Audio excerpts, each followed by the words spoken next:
CUET है वो है कॉमन यूनिवर्सिटी एंट्रेंस टेस्ट या central university entrance test. National test agency, India की नेशनल टेस्ट एजेंसी ये इस टेस्ट को कंडक्ट करती है। जितने भी एंट्रेंस टेस्ट हैं आज के टाइम में एजुकेशन के लिए वो नेशनल टेस्ट एजेंसी हमारी कंडक्ट करती है। सीयूईटी भी नेशनल टेस्ट एजेंसी ही कंडक्ट करती है। बटन साउंड आ रही ऐसे करना था। जो सीयूईटी यूजी है अंडर ग्रेजुएट के लिए एंट्रेंस टेस्ट होता है। सीयूईटी पीजी भी होता है पोस्ट ग्रेजुएट के लिए, लेकिन आप लोग चूंकि 12th में हो तो आप under graduate means BA, BSc या बीकॉम के लिए सीयूईटी दोगे। यदि आपको रेगुलर एडमिशन लेना है तो बेटा सीयूईटी आपको देना पड़ेगा।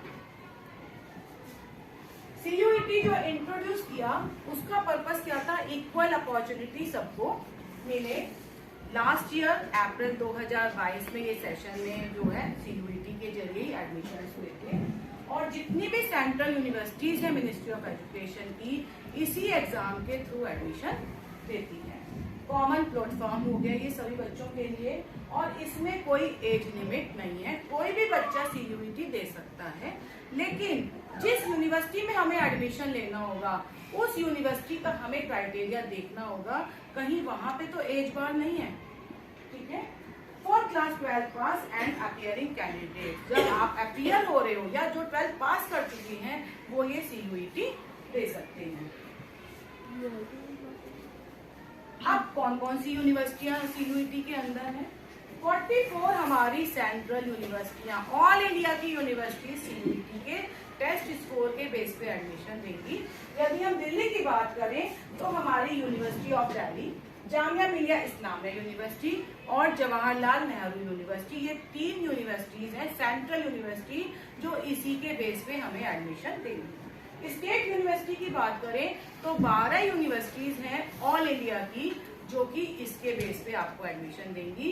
दिल्ली में हमारी डॉक्टर BR अम्बेडकर यूनिवर्सिटी है जो कि हमारे बच्चों को एडमिशन देगी सीयूईटी के बेस पे।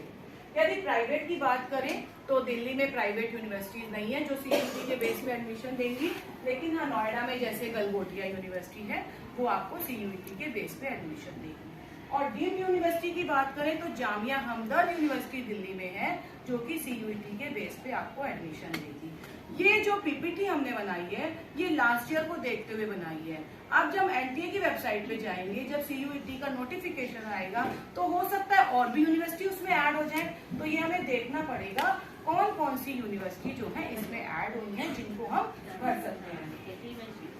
कंप्लीट इसकी जो वेबसाइट है यूनिवर्सिटी की डिटेल आपका cuit.samarth.ac.in पे मिलेगी आपको। ठीक है, आगे हम चलते हैं। तो जो एग्जाम का स्कीम है ये सीबीटी मोड है, मीन्स कंप्यूटर बेस्ड टेस्ट होगा, ऑफलाइन टेस्ट नहीं होगा। मीडियम ऑफ एग्जाम 13 लैंग्वेज में ये एग्जाम दे सकते हैं। जैसे दिल्ली में तो हमारे हिंदी और इंग्लिश है, उसके अलावा और भी लैंग्वेज है क्योंकि इंडिया में तो बहुत सारी लैंग्वेज है, तो 13 लैंग्वेज में एग्जाम आप दे सकते हो। ऑब्जेक्टिव टाइप MCQs होंगे और क्वेश्चन पेपर बाइलिंगुअल होगा और लैंग्वेज टेस्ट जो है विल नॉट बी बाइलिंगुअल। ठीक है, नेक्स्ट हम चलते हैं आगे। मार्किंग स्कीम क्या रहेगी सीयूईटी में? देखिए करेक्ट आंसर यदि आपका होगा, मल्टीपल चॉइस क्वेश्चंस हैं, करेक्ट आंसर का 5 नंबर है, इनकरेक्ट आंसर के -1 है। ठीक है, अनआंसर मार्क के लिए 0 है। यदि आपने गलत आंसर दिया तो आपके -1 हो जाएंगे। ठीक है, छोड़ दिया तो 0 नंबर होंगे। If more than 1 option is found to be correct, suppose करो एक क्वेश्चन में 2 ऑप्शन है जो कि करेक्ट है, कई बार गलती भी तो हो जाती है। ठीक है, तो उन दोनों में से आपने यदि कोई भी आंसर कर दिया तो आपको +5 मार्क्स मिलेंगे। If all option are found to be correct then 5 marks will be awarded to all those who have attempted the question. यदि सारे ऑप्शन सही है तो उनमें से कोई भी ऑप्शन आपने कर दिया सेलेक्ट तो आपको पूरे 5 नंबर मिलेंगे। If none of the option is found correct और a question is found to be wrong, कोई भी ऑप्शन सही नहीं है इसका मतलब क्वेश्चन रॉन्ग है, तो question is drop then all candidate who have attempted the drop question will be given 5 marks. यदि आपने वो सेलेक्ट किया है, क्वेश्चन किया है तो आप 5 मार्क्स के हकदार हैं, लेकिन आपने किया ही नहीं तो आपको नहीं मिलेगा। समझ आ गई ये वाली बात कि मतलब सारे ऑप्शन गलत हैं। आपने क्वेश्चन अटेम्प्ट किया तो आपको 5 नंबर मिलेंगे, यदि आपने अटेम्प्ट ही नहीं किया तो आपको 0 मिलेगा। आगे चलते हैं हम। टेस्ट का जो डिजाइन है ये बहुत ध्यान से समझना कि आपको फॉर्म भरना है। इसमें देखो 3 सेक्शन है। सेक्शन 1 में लैंग्वेज है, 13 लैंग्वेज है 1A में, और 1B में 20 लैंग्वेज है। उनमें से आप कोई भी लैंग्वेज ले सकते हो। सेक्शन 2 में 27 डोमेन स्पेसिफिक सब्जेक्ट्स हैं। डोमेन स्पेसिफिक मीन्स हिस्ट्री हो गया, ज्योग्राफी हो गया, अकाउंटेंसी हो गया, इकोनॉमिक्स हो गया, ये आपके सब्जेक्ट हैं। और सेक्शन 3 में हो गया जनरल टेस्ट। जनरल टेस्ट का जो पैटर्न होगा इसमें थोड़ा बहुत इंग्लिश भी आएगा, जीके भी आएगी, न्यूमेरिकल एबिलिटी भी आएगी। जो जनरल पेपर होता है उस टाइप का पेपर होगा। आगे हम चलते हैं। जो सेक्शन 1 है, अभी हमने बात की थी ना सेक्शन 1A की, उसमें ये सारी 13 लैंग्वेज है, इंग्लिश, हिंदी, असमी, बंगाली, गुजराती, कर्नाटक, मलयालम। और सेक्शन 1B में ये 20 लैंग्वेज है, तिब्बतियन, संस्कृत वगैरह। आगे हम चलते हैं। जो लिस्ट B1 है, subject test paper mention in CUET, कौन कौन से, वो कहा था ना मैंने कि जो डोमेन सब्जेक्ट्स हैं, ये सारे डोमेन सब्जेक्ट हैं। एक B1 लिस्ट है, एक B2 लिस्ट है। इन सारे डोमेन सब्जेक्ट्स में से आप कोई भी डोमेन सब्जेक्ट्स ले सकते हो, ठीक है।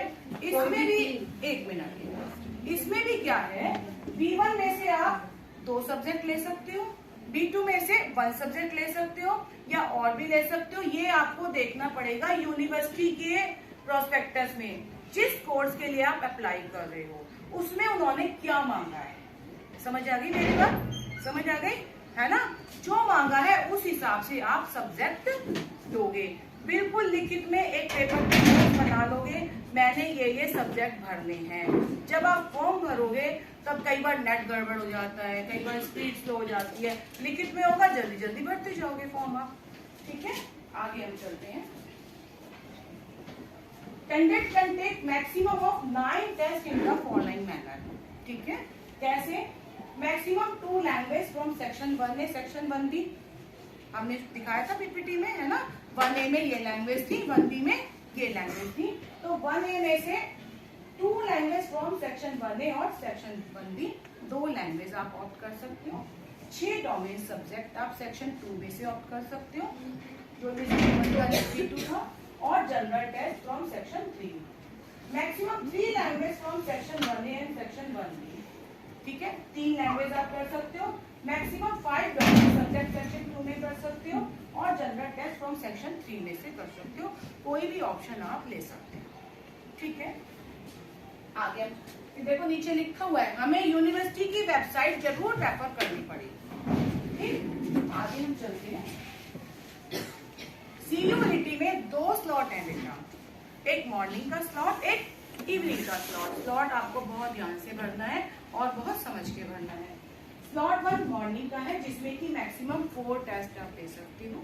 एक लैंग्वेज, 2 डोमेन सब्जेक्ट्स हैं, और एक general test. 2 domain subject means history और पॉल साइंस भर सकते हो। अकाउंटेंट्स वाले, कॉमर्स वाले बच्चे कॉमर्स के अपने भर सकते हैं, साइंस वाले बच्चे साइंस के भर सकते हैं, और एक जनरल टेस्ट।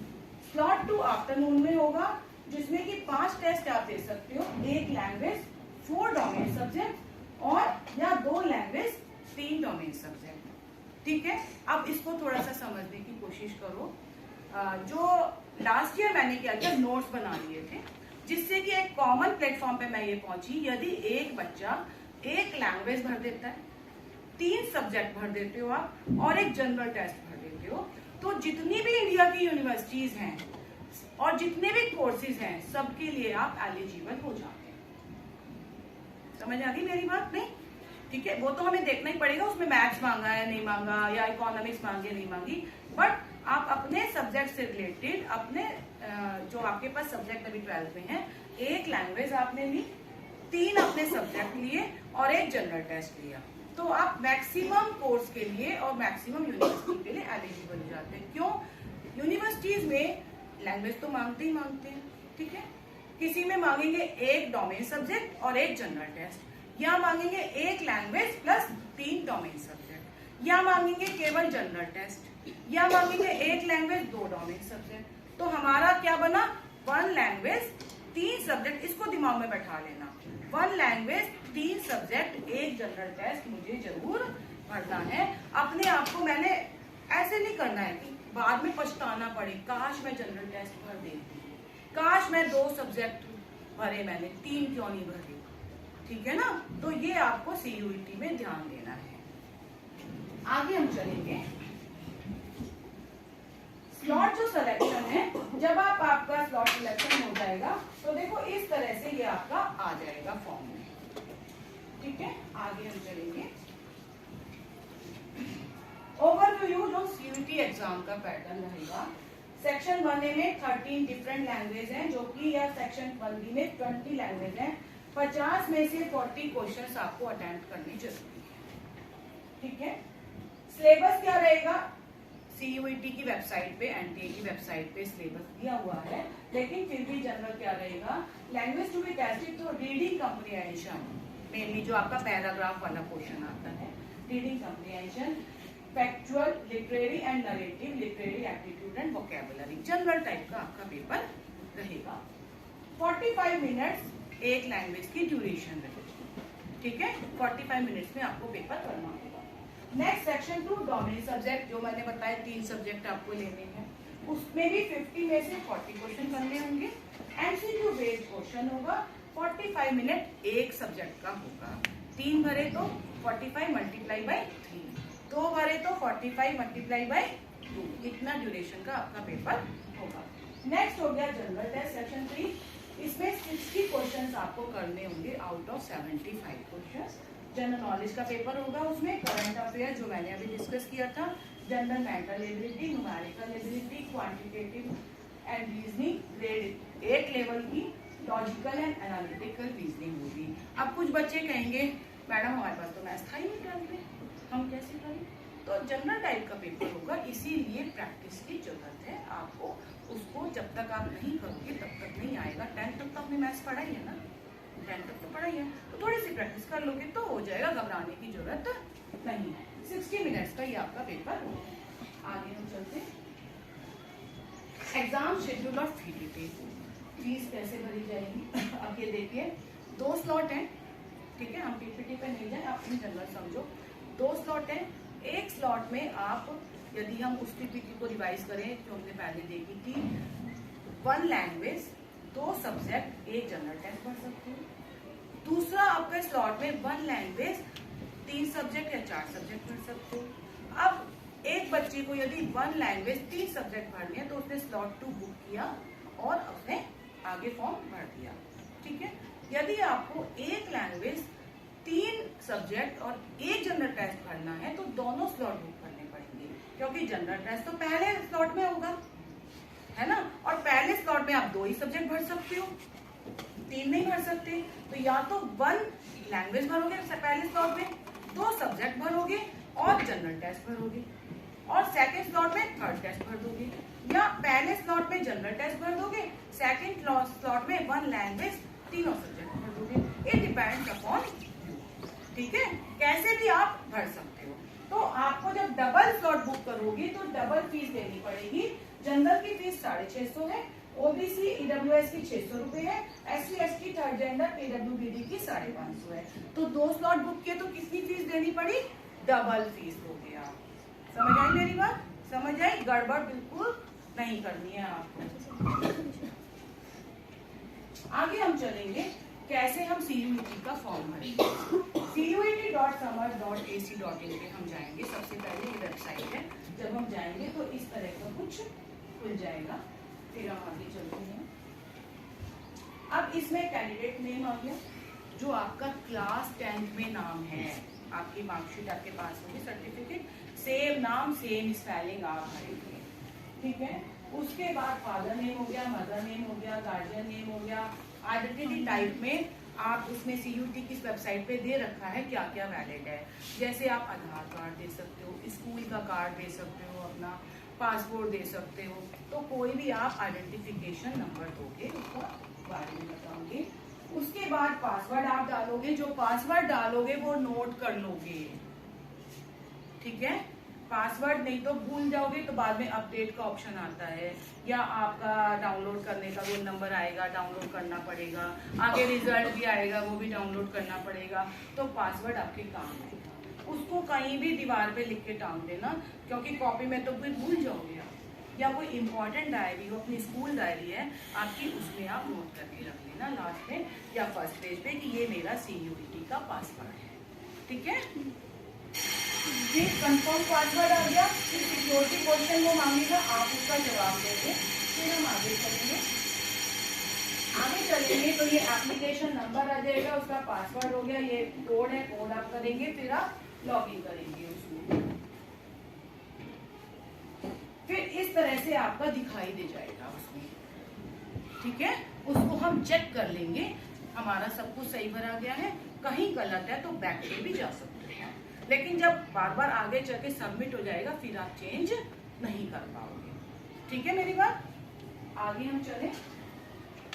अब हमने आगे चला, फिर आ गया ये क्या पॉवर्टी लाइन से करते हो बिलोंग, कश्मीरी माइग्रेंट तो नहीं हो, एक्स सर्विसमैन मीन्स किसी के फादर जो है आर्मी डिफेंस में तो नहीं है, क्लेम फॉर NCC कोटा का कोई बच्चा है, क्लेम फॉर स्पोर्ट्स कोटा कुछ बच्चा नेशनल खेल रखा हो, उसको स्पोर्ट्स में अच्छा हो, NCC कोटा चाहता है तो वो इसमें भरेगा। या आप यूनिवर्सिटी, किसी यूनिवर्सिटी में आपके फादर जो है यूनिवर्सिटी में तो नहीं है, ठीक है, जैसे DU में तो नहीं है फादर, यदि DU में है तो उसको प्रेफरेंस दी जाती है, कोटा होता है यूनिवर्सिटी में। आगे हम चलेंगे रिजल्ट स्टेटस।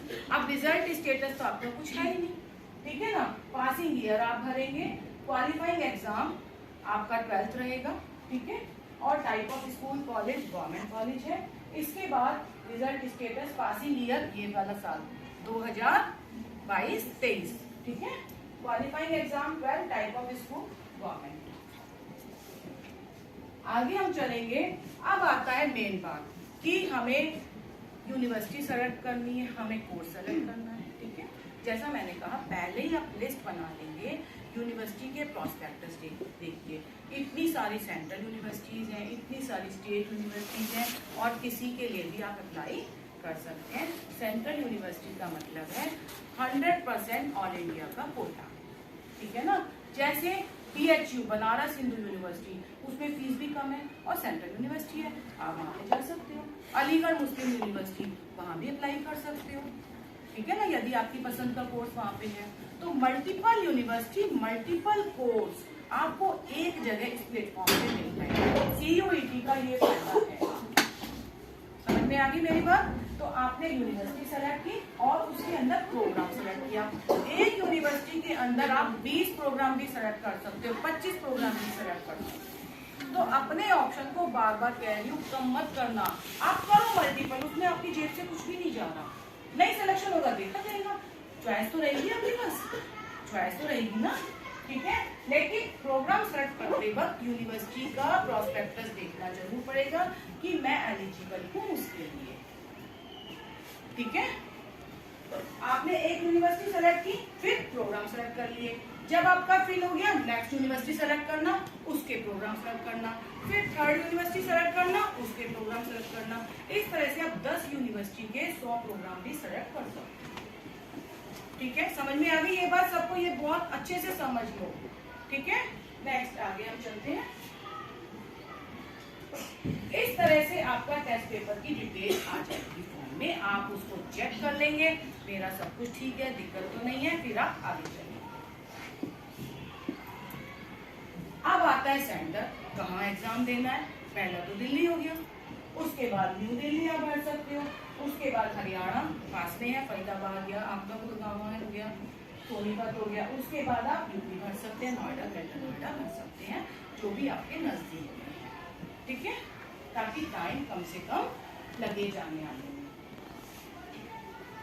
अब आती है डॉक्यूमेंट अपलोड।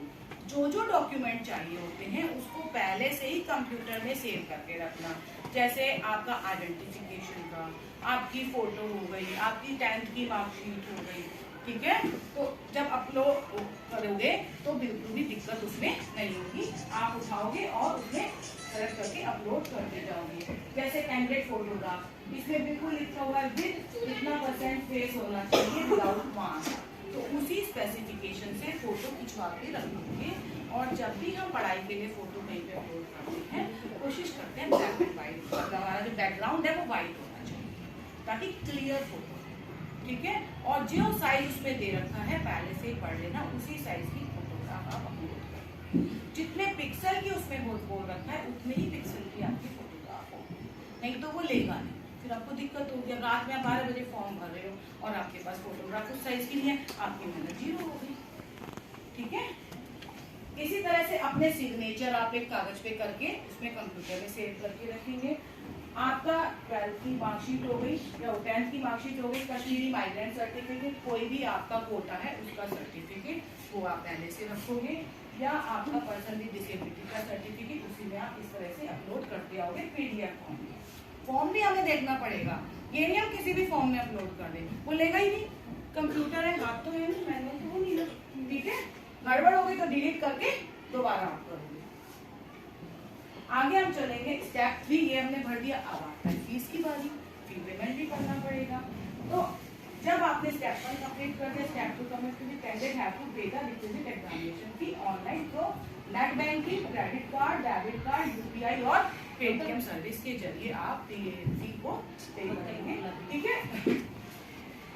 फी पे करने के बाद उसकी फोटो कॉपी भी ले लेना, स्क्रीनशॉट ले लेना, ठीक है। आगे हम चलेंगे, फिर ये इस तरह से आपका सारा कुछ आ जाएगा, इसकी आपको स्क्रीनशॉट ले लेना है, ये आपके आगे रेफरेंस के लिए कहीं भी काम आ सकता है, ठीक है। आगे हम चलेंगे, फिर देखिए State Bank of India, Canara bank, ICICI bank, Paytm के थ्रू कर रहे हो, ये आप सेलेक्ट करोगे। इसके बाद हम आगे चलते हैं, आगे चलते इस तरह का आपका फॉर्म आ जाएगा, ठीक है, जिसको आप सेव करके रखेंगे अपने पास, समझ आ गई, रेफरेंस के लिए। आगे हम चलेंगे, फिर प्रिंट कंफर्मेशन पेज आ गया, आप इसको प्रिंट कर लीजिए, समझ आ गए। आगे चलिएगा, इतनी बात सबको समझ में आ गई।